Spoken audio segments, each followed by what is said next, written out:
कांग्रेस की मंशा क्या है उससे भी भली भांति वाकिफ है।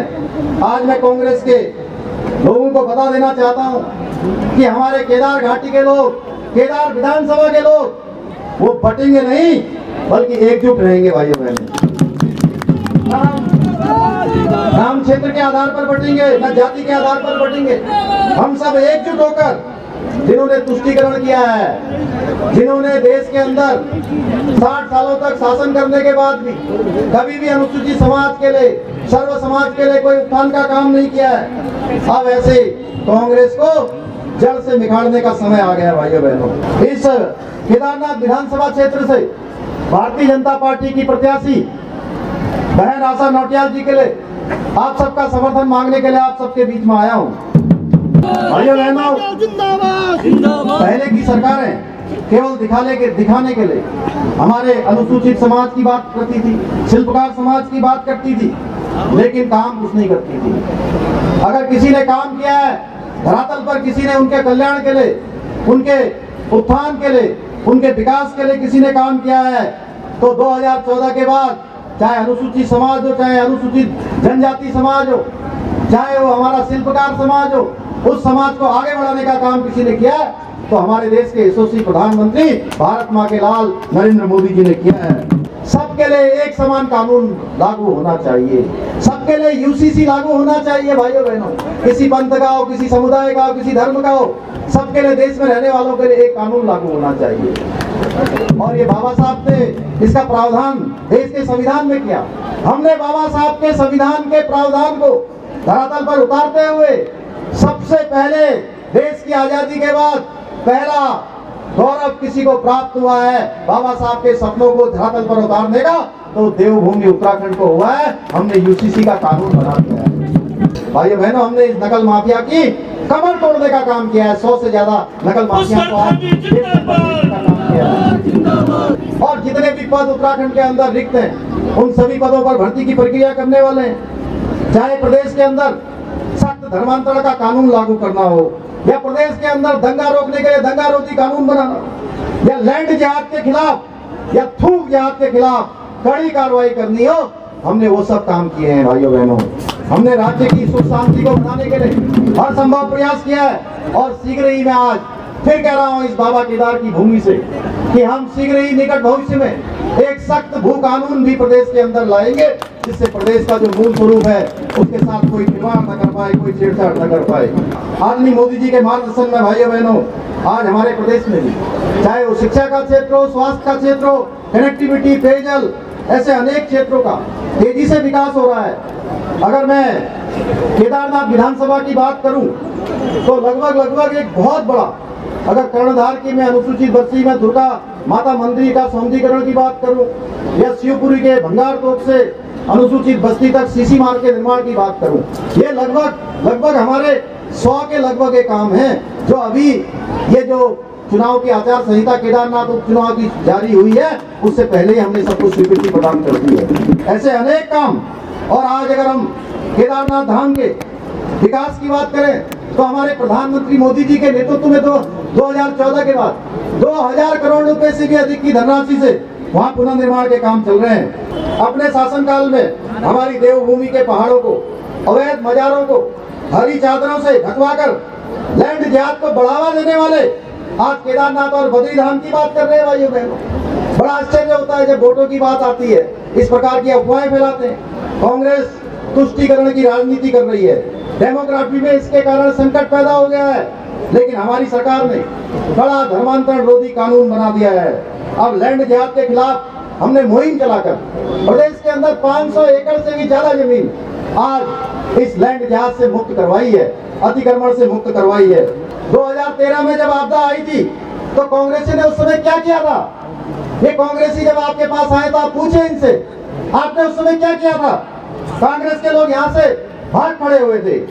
ये लोग राजनीति करने में इतने गिर चुके हैं कि यहाँ के जो आपदा पीड़ित थे उनके लिए जो राहत सामग्री से भरे हुए ट्रक दिल्ली में खड़े रहे, लेकिन कांग्रेसियों ने उन ट्रकों को उत्तराखंड नहीं आने दिया।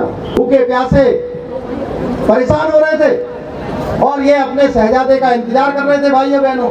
और उस समय जब कैग की रिपोर्ट आई पैक की रिपोर्ट चीख चीख कर कह रही है कि अगर कांग्रेस सरकार के आपदा प्रबंधन और राहत कार्यों की प्रक्रिया इतनी धीमी नहीं होती तो उस समय हजारों लोगों को उनकी जान को बचाया जा सकता था। भाइयों बहनों, वहां पहुंच जा रहे भाइयों बहनों, मैं उनसे पूछना चाहूंगा कि आपकी सनातन आस्था तब कहां गई थी जब आप जूते पहनकर बाबा केदार के गर्भगृह के अंदर चले गए थे, उस गर्भगृह के अंदर घूम रहे थे। भ्रष्टाचारी कांग्रेस के नेताओं के पास अब कोई मुद्दा नहीं बचा, तो ये क्षेत्रवाद को बढ़ावा देकर उत्तराखंड के लोगों को आपस में लड़ाने की साजिश रच रहे हैं। कांग्रेस के लोग अब ये अफवाह फैला रहे हैं कि धामी सरकार यात्रा का रूट कुमाऊं की तरफ मोड़ रही है। क्या कोई ऐसा कर सकता है? भाइयों बहनों, आप बताइए, आप लोग तैयार हैं ना जड़ से उखाड़ने के लिए? तैयार हैं? और केदार विधानसभा में आप सब कमल खिलाएंगे ना? मैं आप सबसे पूछने आया हूँ, थोड़ा जोर से बोलिए जी, आपके ढोल नवाओं की आवाज क्या? आशा जी को विजय बनाएंगे। और मुझे आज जिस प्रकार से इस पूरे परिसर में और जैसे ही मैं अगस्त मुनि क्षेत्र में आया, जिस प्रकार लोगों ने अपार उत्साह है, उनके अंदर उमंग है, जोश है, मेरे मन में 1% का भी अध्यक्ष जी अब संशय नहीं है कि ये विधानसभा का चुनाव भारतीय जनता पार्टी रिकॉर्ड मतों से जीतने वाली है। रिकॉर्ड मतों से जीतने वाली है। बाबा केदार हम सब पर कृपा करेंगे।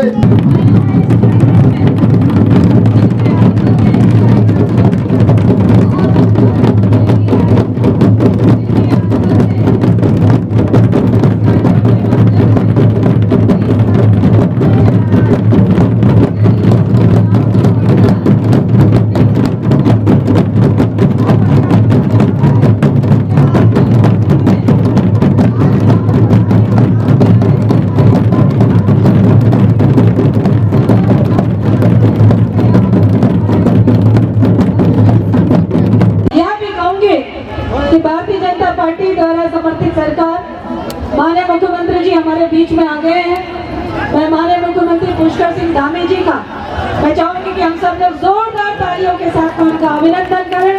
अपने इस केदारनाथ विधानसभा में लगातार उनका आगमन रहा है। आज अपने इस अनुसूचित जाति स्वाभिमान सम्मेलन में मैं चाहूंगी कि जोरदार तालियों के साथ उनका अभिनंदन स्वागत किया जाए। पुष्कर सिंह धामी जिंदाबाद, पुष्कर धामी जिंदाबाद, धाकड़ धामी जिंदाबाद, धाकड़ धामी जिंदाबाद।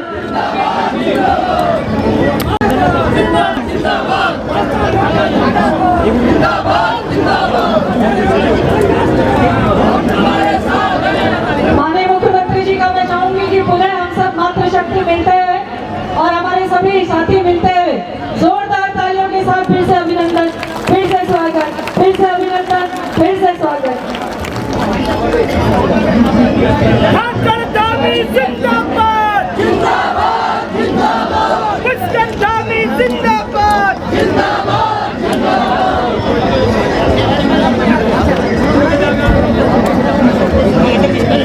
बोले भारत माता की, भारत माता की, भारतीय जनता पार्टी, भारतीय जनता पार्टी। तो माननीय मुख्यमंत्री जी का आगमन हमारे मंच में हो चुका है, तो मैं बहुत लंबा न कहते हुए इतना कहूंगी कि इस प्रकार से प्रधानमंत्री मोदी जी ने इस केदारनाथ विधानसभा के लिए काम करने का या केदारनाथ धाम के लिए काम करने का, और भी कई ऐसे हमारे धाम है जिनको विकसित करने का काम किया, जिसके लिए लगातार उनके द्वारा बजट का भी आवंटन होता रहा है। आज कार्तिक स्वामी मैं संक्षिप्त में कहूँ तो माननीय मुख्यमंत्री जी के कार्यक्रमों से ही कठोर नकल विरोधी कानून लाते हुए हमारे 10 शॉर्ट उखीमठ से ओंकारेश्वर मंदिर हो, मधुमेश्वर धाम हो, त्रियुगनी नारायण अंतुंगना धामों का विकास हो, ये सभी कुछ माननीय मुख्यमंत्री पुष्कर सिंह धामी जी के पुष्कर सिंह धामी जिंदाबाद, पुष्कर सिंह धामी जिंदाबाद। तो हम सबके बीच में हमारे आशीर्वाद मिटा चैनी कमल का सामने पर बटन दबे थे और मिटा पर आशीर्वाद जो ना यहाँ पे विजय बढ़ोला और विकास कार्य संजय रावत पीछे लगातार काम करनी और भारतीय जनता पार्टी तक अग्रणी बढ़ाने से आप सबको बहुत बहुत धन्यवाद। अंत में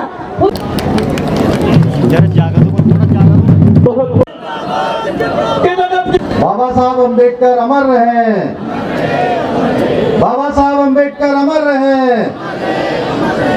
जय बाबा केदार, जय बाबा केदार। मां नंदा देवी की, भगवती नैडी देवी की। केदारनाथ विधानसभा के इस उपचुनाव में आप सब बड़ी संख्या में जिनके समर्थन के लिए यहाँ पर एकत्र हुए हैं, आशीर्वाद देने के लिए बहन आशा नौटियाल जी के इस आशीर्वाद और उनके समर्थन में उपस्थित इस सभा में मंच पर आसीन भारतीय जनता पार्टी के प्रदेश अध्यक्ष आदरणीय महेंद्र भट्ट जी, उत्तराखंड सरकार में हमारे बहुत वरिष्ठ मंत्री और जिनका पूरी दुनिया के अंदर आध्यात्मिक जगत में एक आध्यात्मिक गुरु के नाम से विश्व प्रसिद्धि है, ऐसे आदरणीय सतपाल महाराज जी मेरे साथ उत्तराखंड सरकार में मंत्री बहन रेखा आर्य जी, प्रदेश अध्यक्ष अनुसूचित मोर्चा भाई समीर आर्य जी, जिला पंचायत के अध्यक्ष बहन अमरदेवी शाह जी, घनसाली क्षेत्र के लोकप्रिय विधायक भाई शक्तिलाल शाह जी, राजपुर विधानसभा देहरादून के बहुत लोकप्रिय और बहुत वरिष्ठ नेता हमारे आदरणीय खजान दास जी, थराली क्षेत्र के लोकप्रिय विधायक श्री भोपाल राम टमटा जी, अन्य के जिलाध्यक्ष श्री राजेंद्र लाल जी, मेरे साथ उत्तराखंड सरकार में दायित्व में काम करने वाले भाई चंडी प्रसाद भट्ट जी, जिला अध्यक्ष श्री महावीर सिंह, रुद्रप्रयाग विधानसभा के लोकप्रिय विधायक और इस चुनाव के संयोजक के नाते हम सब के बीच में काम करने वाले आदरणीय भरत चौधरी जी और हमारी शैला रानी दीदी जो हमारी यहाँ की विधायक रही, आप सब लोगों के लिए संघर्ष करती थी, उनकी सुपुत्री जो अभी मंच पर आई थी श्रीमती ऐश्वर्या रावत जी, इस क्षेत्र में ही लगातार अपने अनेक अनेक कामों को अंजाम देने वाले आदरणीय कर्नल अजय कोठियाल जी, हमारे बहुत वरिष्ठ नेता जिन्होंने आप सब पर अपना भरोसा जताया, आप सब से इस उपचुनाव में मतदान की अपील की, भारतीय जनता पार्टी के पक्ष में भारी मतदान करने की अपील की। भाई Kuldeep Rawat ji, retired deputy SP Premlal जी, प्रेमलाल टमटा जी, मंडल अध्यक्ष अमित मैखंडी जी, मंडल अध्यक्ष अनुसूचित मोर्चा रघुवीर लाल जी, शिवलाल जी मंडल अध्यक्ष अनुसूचित मोर्चा अनिल कोठियाल जी, मंडल अध्यक्ष जसपाल लाल जी, मंडल अध्यक्ष अनुसूचित मोर्चा श्री धनानंद जी, उमा रानी आर्य जी, बीना बड़मवाल जी, सुषमा देवी जी, अमित भखंडी जी एवं मंच पर आसीन हमारे भाई देवेश नौटियाल जी, दिनेश बगवाड़ी जी, अनेक ऐसे नाम हैं। सभी उपस्थित मंचासीन हमारे सभी पदाधिकारीगण और इस कार्यक्रम में बड़ी संख्या में पधारे हुए मेरी सभी माताएं बहनें, मेरी मातृशक्ति, उपस्थित हमारे सबले बुजुर्ग, सभी मेरे युवा साथी, सभी पत्रकार मित्रों एवं छायाकार बंधुओं, विशेषकर जो वाद्य यंत्र ढोल दमाऊं के वादक भाइयों, मैं आप सब ने मेरा ढोल दमाऊं बजाकर स्वागत किया, अभिनंदन किया। मैं भी इस अवसर पर आप सबका हृदय से अभिनंदन करता हूँ, आप सबका स्वागत करता हूँ। और निश्चित रूप से आज इस सम्मेलन में जो कोने कोने से मातृशक्ति आई है, उस मातृशक्ति को भी मैं प्रणाम करता हूँ। और इस अवसर पर मैं इस क्षेत्र की पूर्व विधायक शैला रानी दीदी को अपनी श्रद्धांजलि अर्पित करता हूं कि उन्होंने अंतिम सांस तक इस क्षेत्र के विकास के लिए लगातार काम किया, लगातार वो चिंता करती थी। भले ही अब वो हमारे बीच में नहीं है, लेकिन मैं आप सबको विश्वास दिलाता हूं कि इस क्षेत्र के विकास को लेकर जो उनके मन में सपने थे, जो उनकी कल्पना थी, आज मैं इस मंच से कहना चाहता हूं कि हम उन सपनों को धरातल पर उतारेंगे, उन सपनों को हम पूरा करेंगे। और इसके लिए मुझे आप सबके सहयोग की आवश्यकता है। आप सबका आशीर्वाद चाहिए, आप सबका समर्थन चाहिए, आप सबका स्नेह चाहिए। तो निश्चित रूप से हम उन सभी कामों को आगे बढ़ाएंगे। इसीलिए मैं आज आप सबके बीच में इस केदारनाथ विधानसभा क्षेत्र से भारतीय जनता पार्टी की प्रत्याशी बहन आशा नौटियाल जी के लिए आप सबका समर्थन मांगने के लिए आप सबके बीच में आया हूं। आप सभी जानते हैं पिछले लंबे समय से, लगभग 3 दशक से भी अधिक समय से आप सबके बीच में रहकर केदारनाथ विधानसभा को आगे बढ़ाने के लिए, यहाँ के हर वर्ग को आगे बढ़ाने के लिए समर्पित भाव से लगातार काम करती रही है। आज उन्हें भी आपके समर्थन की आवश्यकता है। मैं देख रहा था जब वो भाषण करने आई थी तो इतनी भावुक हो रही थी कि आप सबने अपनी बात भी पूरी नहीं कर पाई, ठीक से बोल भी नहीं पा रही थी। आप समझ सकते हैं लगातार क्षेत्र में काम करने के बाद आज उनकी भी एक परीक्षा हो रही है, और इस परीक्षा में वो अकेले नहीं है। ये आप सब लोगों को समर्थन देना है, आप सब लोगों को आशीर्वाद देना है। भाइयों बहनों, पहले की सरकारें केवल दिखाने के लिए हमारे अनुसूचित समाज की बात करती थी, शिल्पकार समाज की बात करती थी, लेकिन काम कुछ नहीं करती थी। अगर किसी ने काम किया है धरातल पर, किसी ने उनके कल्याण के लिए, उनके उत्थान के लिए, उनके विकास के लिए किसी ने काम किया है, तो 2014 के बाद चाहे अनुसूचित समाज हो, चाहे अनुसूचित जनजाति समाज हो, चाहे वो हमारा शिल्पकार समाज हो, उस समाज को आगे बढ़ाने का काम किसी ने किया तो हमारे देश के यशस्वी प्रधानमंत्री भारत माँ के लाल नरेंद्र मोदी जी ने किया है।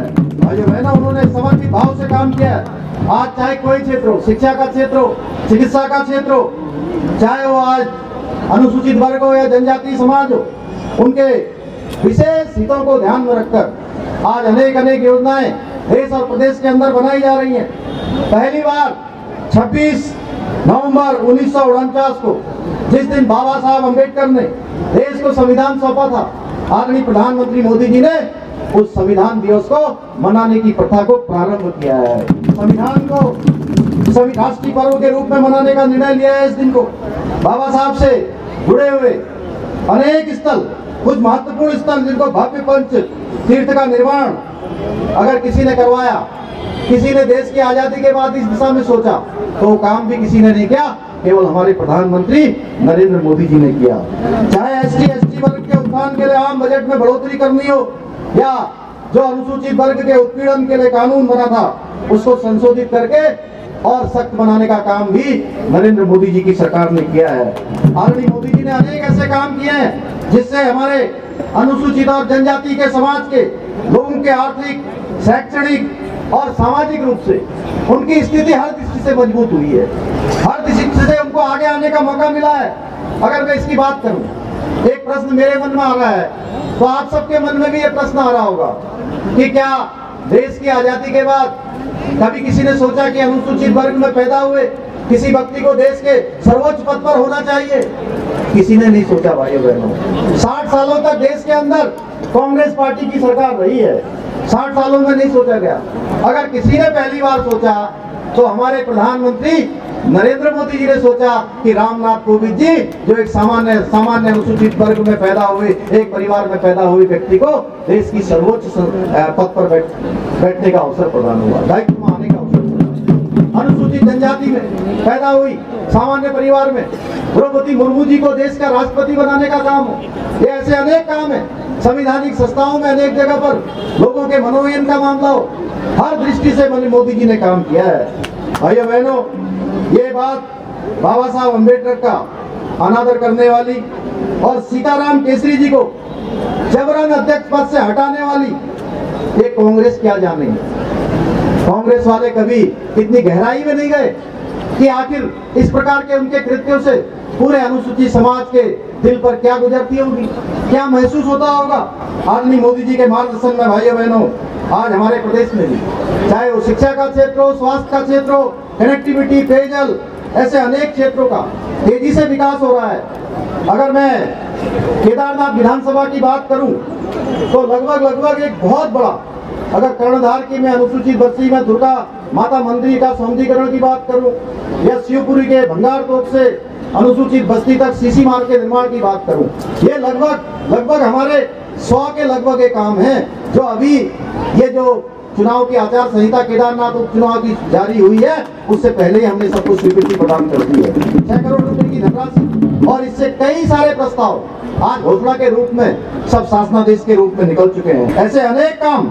और आज अगर हम केदारनाथ धाम के विकास की बात करें तो हमारे प्रधानमंत्री मोदी जी के नेतृत्व में तो 2014 के बाद 2000 करोड़ रुपए से भी अधिक की धनराशि से वहाँ पुनर्निर्माण के काम चल रहे हैं। वहाँ कंट्रोल रूम बन रहा है, अस्पताल, ऑक्सीजन पार्लर, पुलिस थाना, प्रशासनिक भवन, तीर्थ पुरोहितों के लिए आवास बनाना हो, इकाइयां, धर्मशाला आदि का निर्माण किया जा रहा है। बहुत जल्दी मैं आज इस मंच से कहना चाहता हूँ, बहुत जल्दी हम गोंडा और बनटोती मोरफंडा नदी पर पुल का निर्माण करने के साथ ही अगस्त मुनि के साणेश्वर मंदिर का सौंदर्यीकरण का काम, पठालीधार में खेल मैदान का निर्माण, अगस्त मुनि राजकीय स्नातकोत्तर महाविद्यालय में ऑडिटोरियम का निर्माण या 10 जुला क्षेत्र के जगतौली में एक मिनी स्टेडियम के निर्माण का कार्य भी आरंभ हो जाएगा। भाइयों बहनों, आदरणीय मोदी जी की प्रेरणा से हमारी राज्य की सरकार अनेक विकास के कामों को आगे बढ़ा रही है, विकास को भी आगे बढ़ा रही है, विरासत का भी संरक्षण कर रही है।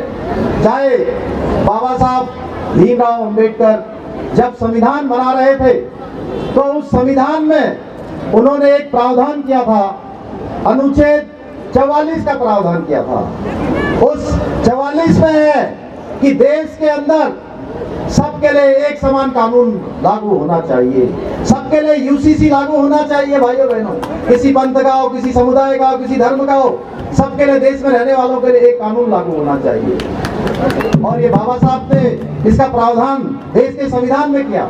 हमने बाबा साहब के संविधान के प्रावधान को धरातल पर उतारते हुए सबसे पहले देश की आजादी के बाद पहला गौरव किसी को प्राप्त हुआ है बाबा साहब के सपनों को धरातल पर उतारने का, तो देवभूमि उत्तराखंड को हुआ है। हमने यूसीसी का कानून बना दिया है।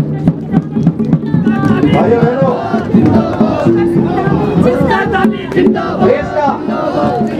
देश का सबसे बड़ा नकल विरोधी कानून, जिसके कारण से एक गरीब माता पिता के बेटे बेटियों का हक मारा जा रहा था, उनके भविष्य के साथ खिलवाड़ हो रहा था। भाइयों बहनों, उनकी मेहनत पर पानी फेरा जा रहा था।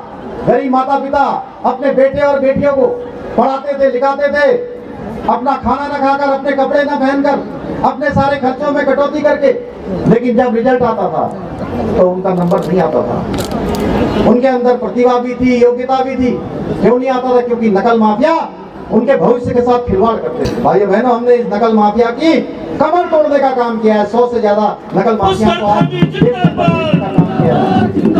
और इस नकल के कानून के लागू होने के बाद 18,500 हमारे उत्तराखंड के भाई बहनों को आज पारदर्शी तरीके से चयन का अवसर मिला है, उनको नौकरियां मिली हैं। अभी पीसीएस परीक्षा का रिजल्ट निकला है। हमारे इस रुद्रप्रयाग जनपद के भी कई हमारे भाई और बहन, कई बेटे बेटियां वो एसडीएम बने हैं, तहसीलदार बने हैं। ये क्रम हमारा रुकने वाला नहीं है, हम इस क्रम को आगे बढ़ाने वाले हैं। और जितने भी पद उत्तराखंड के अंदर रिक्त हैं, उन सभी पदों पर भर्ती की प्रक्रिया करने वाले हैं। चाहे प्रदेश के अंदर सख्त धर्मांतरण का कानून लागू करना हो, या प्रदेश के अंदर दंगा रोकने के लिए दंगा रोधी कानून बनाना, या लैंड जिहाद के खिलाफ या थूक जिहाद के खिलाफ कड़ी कार्रवाई करनी हो, हमने वो सब काम किए हैं। भाइयों बहनों, हमने राज्य की सुख शांति को बनाने के लिए हर संभव प्रयास किया है। और शीघ्र ही मैं आज फिर कह रहा हूँ इस बाबा केदार की भूमि से कि हम शीघ्र ही निकट भविष्य में एक सख्त भू कानून भी प्रदेश के अंदर लाएंगे, जिससे प्रदेश का जो मूल स्वरूप है उसके साथ कोई खिलवाड़ न कर पाए, कोई छेड़छाड़ न कर पाए। भाइयों बहनों, हमारी सरकार हमेशा जन कल्याण और जन भावनाओं को ध्यान में रखते हुए अपने फैसले हमने लिए। मुझे राज्य की मुख्य सेवक की जब जिम्मेदारी मिली थी, 4 जुलाई 2021 को मैंने पद और गोपनीयता की शपथ ली थी। तभी मैंने केदारनाथ बद्रीनाथ क्षेत्र के तीर्थ पुरुषों में, उसी समय मैं नया इस पद पर, इस दायित्व पर आया था। चारों तरफ से हमारे तीर्थ पुरोहितों ने, हक हकूकधारियों ने, हमारे धार्मिक संगठनों ने, चारों धामों के लोगों ने मुझे कहा कि देवस्थानम बोर्ड को जो है, इससे हमारे जो अधिकार है वो कम हो रहे हैं, हमको अनावश्यक रूप से काम करने में दिक्कत हो रही है, आप इसको अभी भंग कर दीजिए। भाइयों बहनों, मैंने कमेटी का गठन किया, श्री मनोहर कांत ध्यानी जी की अध्यक्षता में कमेटी बनाई और आपकी समस्याओं को ध्यान में रखते हुए उस समय हमने देवस्थानम बोर्ड को भंग किया था। इतना ही नहीं, 2021 में जब यात्रा बंद हो गई थी, सतपाल महाराज जी भी मंच पर हैं, हम लोग लगातार कोर्ट में लड़ाई कर रहे थे, हम हाई कोर्ट से सुप्रीम कोर्ट तक गए थे, लेकिन यात्रा शुरू नहीं हो पा रही थी। उस यात्रा को भी फिर से हमने प्रारंभ करवाने का काम किया और अगर आप अंदाजा लगाएंगे, पिछले 3 सालों में अगर देश की आजादी से लेकर अब तक सबसे ज्यादा यात्रा कभी हुई है तो इन 3 सालों में हुई है। इस वर्ष भी जबकि 56 दिन यात्रा कम हुई। 56 दिन यात्रा कम होने के बाद, आपदा की स्थिति आने के बाद 16.5 लाख से भी ज्यादा तीर्थ यात्रियों ने केवल और केवल बाबा केदार के दर्शन किए हैं। भाइयों बहनों, 46 लाख पूरे चारों धामों के दर्शन हुए। अब कांग्रेस के पास कोई मुद्दा नहीं है, कांग्रेसी लोग आ रहे हैं, केवल नेगेटिव बातें कर रहे हैं भाइयों बहनों, इसलिए वो झूठ फैलाने का काम कर रहे हैं, अफवाह फैलाने का काम कर रहे हैं। प्रदेश में आप सबको याद होगा 2022 में जब चुनाव हो रहे थे, कांग्रेस के लोग क्या कह रहे थे, इनके एक पूर्व मुख्यमंत्री कह रहे थे कि अभी मैं देख रहा था 2 दिन पहले यहीं से उनका बयान आ रहा था कि पुष्कर धामी शंकराचार्य बन बैठे हैं। भाइयों बहनों, केदारनाथ की शिला दिल्ली में स्थापित करने गए थे। मैं बाबा केदार की सौगंध कसम खाकर कहता हूँ, मैं सौगंध खाकर कसम खाता हूँ कि मैंने कभी ऐसा काम नहीं किया। ये सिर्फ कांग्रेस की झूठी अफवाह है। हम तो यात्रा को बढ़ाने के लिए लगे हुए हैं। हाँ, दिल्ली में बसे हुए कुछ उत्तराखंड वासियों ने, कुछ प्रवासियों ने मुझे दिल्ली में एक मंदिर के उद्घाटन के लिए बुलाया था, परंतु जैसे ही हमें यह एहसास हुआ कि उन लोगों ने इस मंदिर का नाम केदारनाथ मंदिर रखा है, हमने तुरंत मंत्रिमंडल की बैठक बुलाई और मंत्रिमंडल की बैठक बुलाकर हमने एक सख्त प्रावधान कर दिया, मंत्रिमंडल ने पारित कर दिया कि कोई भी हमारे 4 धामों के नाम से कहीं कोई इस प्रकार के मंदिर नहीं बना पाएगा, इन 4 धामों का कोई उपयोग नहीं कर पाएगा। भाइयों बहनों, हमने सुनिश्चित किया केदारनाथ, बद्रीनाथ, गंगोत्री और यमुनोत्री के नाम से कोई भी मंदिर या ट्रस्ट नहीं बनेगा। अगर किसी ने 4 धाम के नाम से ये मंदिर बनाने की कोशिश की, ट्रस्ट बनाने की कोशिश की, उसके खिलाफ कठोर कार्रवाई की जाएगी। आज ये जो कांग्रेस के लोग हैं, ये जो झूठी अफवाह फैला रहे हैं, उनसे मैं पूछना चाहता हूँ, आज इस मंच से मैं पूछना चाहता हूँ कि फरवरी 2015 में जब हरीश रावत जी ने मुख्यमंत्री रहते हुए और गणेश गोदियाल जी ने बीकेटीसी के चेयरमैन रहते हुए मुंबई के बसई में बद्रीनाथ मंदिर का निर्माण हुआ था कि नहीं हुआ था, वो बताएं लोगों को, उनको बताना चाहिए कि इसमें सच्चाई क्या है, उस समय क्या मंदिर बना था कि नहीं बना था। मैं बाबा केदार के इस मंच से कोई झूठी बात नहीं बोलना चाहता, उनसे पूछना चाहिए उस मंदिर के शिलान्यास में क्या हरीश रावत जी मौजूद थे कि नहीं थे। आप सभी को पता है ऐसा हुआ था, लेकिन तब ये कांग्रेस के नेता, ये कांग्रेस के पदाधिकारी, उनके कार्यकर्ता कहाँ गए थे भैया, कहाँ सो गए थे उस समय।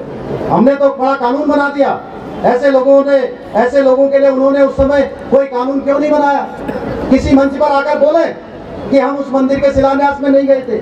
अपने शासनकाल में हमारी देवभूमि के पहाड़ों को, अवैध मजारों को हरी चादरों से ढकवाकर लैंड जिहाद को बढ़ावा देने वाले आज केदारनाथ और बद्रीधाम की बात कर रहे हैं। भाइयों बहनों, बड़ा आश्चर्य होता है जब वोटों की बात आती है, इस प्रकार की अफवाहें फैलाते हैं। कांग्रेस तुष्टीकरण की राजनीति कर रही है, डेमोग्राफी में इसके कारण संकट पैदा हो गया है, लेकिन हमारी सरकार ने बड़ा धर्मांतरण विरोधी कानून बना दिया है।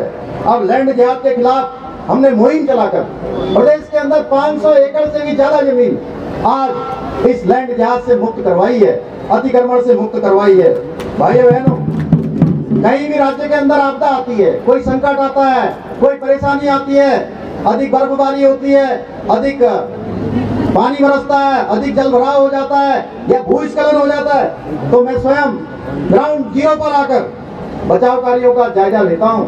हम लोगों के साथ खड़े होते हैं। भाइयों बहनों, आप सबको ये कोई कहने की बात नहीं है कि मैं यहाँ से कोई बात गलत नहीं बोल रहा हूँ। कोई चुनाव का समय है, देखिए भाई हमारे पत्रकार मित्रों, आप लोग भी नोट कर लीजिए, मैं जो भी बोल रहा हूँ, मैं 31 तारीख को 31 जुलाई को यहाँ आपदा आई थी पूरी केदार घाटी में, और दिन में 12 बजे मैं आपके बीच में उपस्थित हो गया था। उससे पहले हमारे विधायक यहाँ पर शक्तिलाल जी बैठे हैं और सतपाल महाराज जी मेरे साथ थे, आदरणीय भरत चौधरी जी मेरे साथ थे। कहाँ थे? 12 बजे मैं यहाँ पहुँच गया। सारे यात्रियों को हम लोगों ने निकाला, हम गुप्त काशी गए, हम लिमचौली में गए और 16,000 से ज्यादा लोगों को हमने उस समय जो फंसे हुए थे सारे लोगों को एक एक लोगों को उनके घरों तक पहुंचाने का काम हमारी सरकार ने किया है। भाइयों बहनों, हमने यात्रा को सुचारू करने के लिए इतना सारा तहस नहस हो गई, ये सारा व्यापारियों के व्यापार प्रभावित हो गए। हमने 9 करोड़ 64 लाख रुपए उनके खातों में भी ट्रांसफर किए हैं। आप सबको याद होगा, कोई भी बात में गलत नहीं बोल रहा हूँ भाइयों बहनों, इसको लिख लीजिए। क्यों प्रदीप, सही बात है। हमारी सरकार ने प्रभावितों को मदद पहुंचाने में कोई कोर कसर नहीं छोड़ी है। लेकिन आपको याद होगा 2013 में जब आपदा आई थी तो कांग्रेसी ने उस समय क्या किया था? ये कांग्रेसी जब आपके पास आए तो आप पूछे इनसे, आपने उस समय क्या किया था?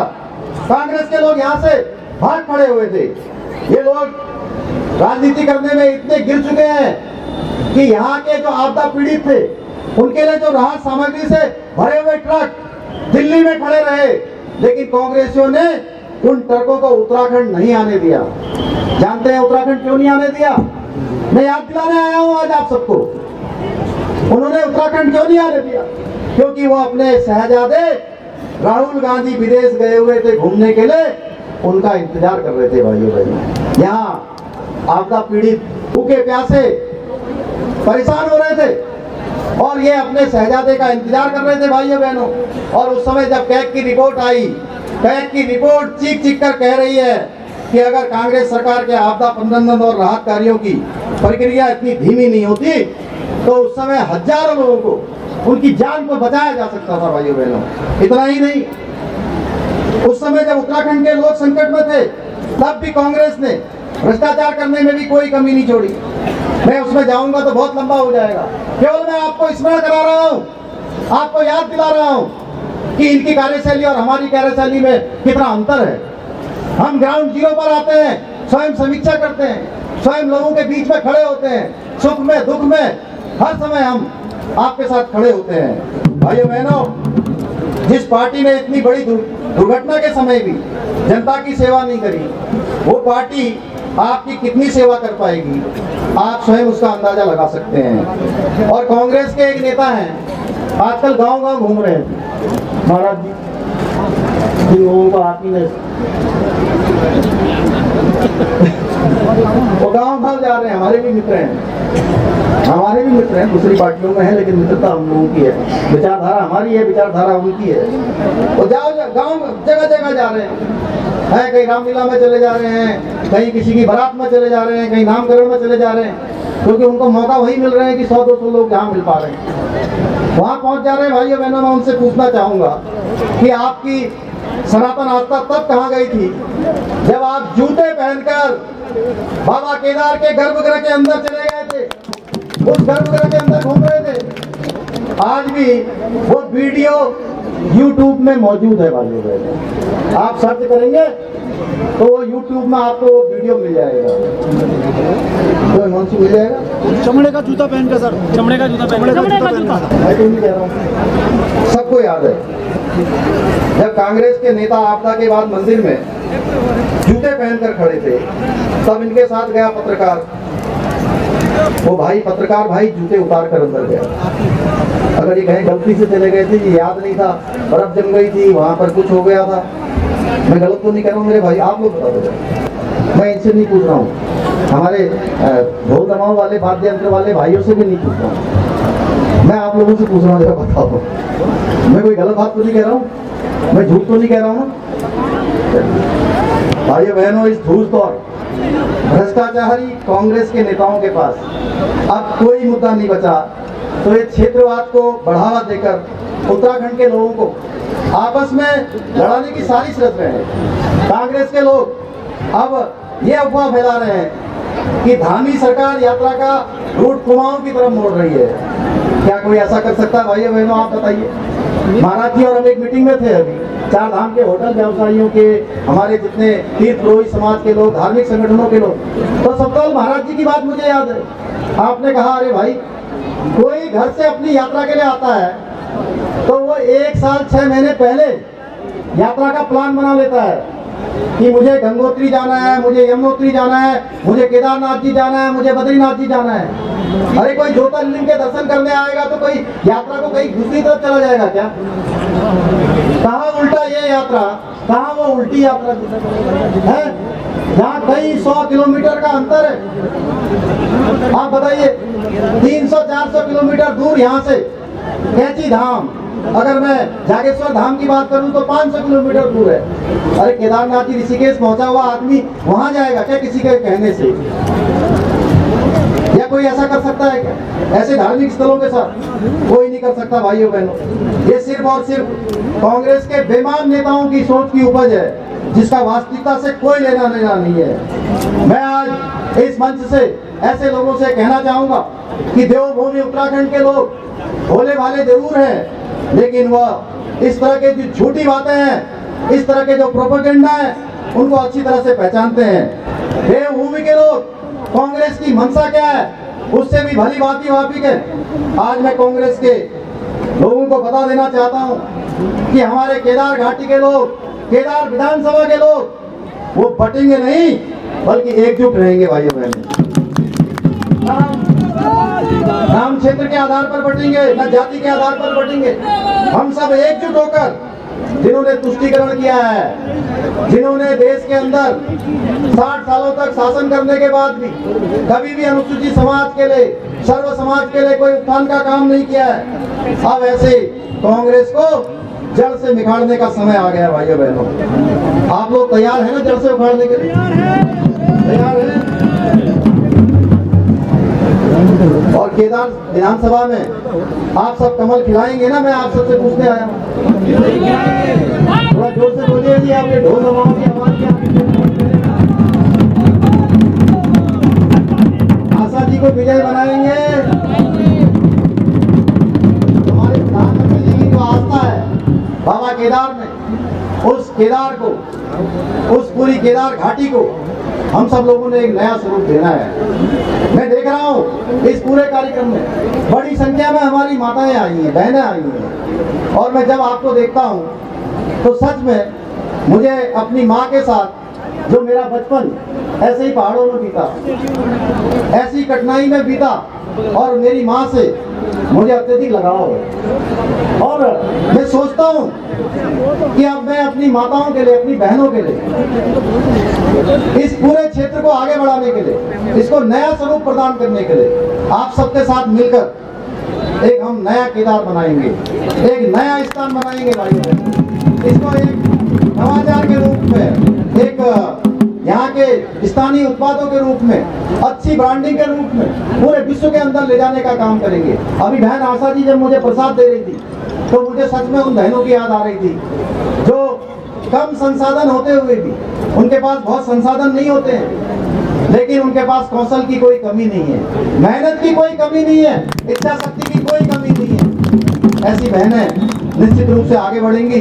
उसके लिए हम सरकार के स्तर पर भी बहुत सारा काम कर रहे हैं, और उस काम को हम इस चुनाव के बाद और तेजी से आगे बढ़ाएंगे। मैं आप सबसे यही कहने के लिए आया हूँ। और मुझे आज जिस प्रकार से इस पूरे परिसर में, और जैसे ही मैं अगस्त्यमुनि क्षेत्र में आया, जिस प्रकार लोगों ने अपार उत्साह है, उनके अंदर उमंग है, जोश है, मेरे मन में 1% का भी अध्यक्ष जी आप संशय नहीं है कि ये विधानसभा का चुनाव भारतीय जनता पार्टी रिकॉर्ड मतों से जीतने वाली है, रिकॉर्ड मतों से जीतने वाली है। माता केदार हम सब पर कृपा करेंगे। मैं आप सबसे यही निवेदन करते हुए कि आशा बहन को एक आशा की किरण के रूप में आपको इस क्षेत्र में मिलेगी, और जो शैला रानी दीदी के काम है जो उन्होंने प्रस्तावित किए हैं, उन सभी कामों को धरातल पर उतारने के लिए जी जान से काम करेंगी। आप सब इतनी बड़ी संख्या में यहाँ आए हैं इस सम्मेलन में, आप सबका पधारने के लिए सभी पदाधिकारियों का, सभी हमारे कार्यकर्ताओं का, हमारी माताओं बहनों का, हमारे सभी नौजवान साथियों का जो मुझे मोटरसाइकिल में अपने साथ यहाँ तक लेकर आए, मैं उन सबका धन्यवाद करते हुए अपनी बात समाप्त करता हूँ। बहुत बहुत धन्यवाद।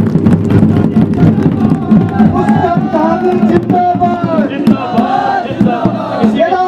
विधायक जैसी हो, जैसी हो।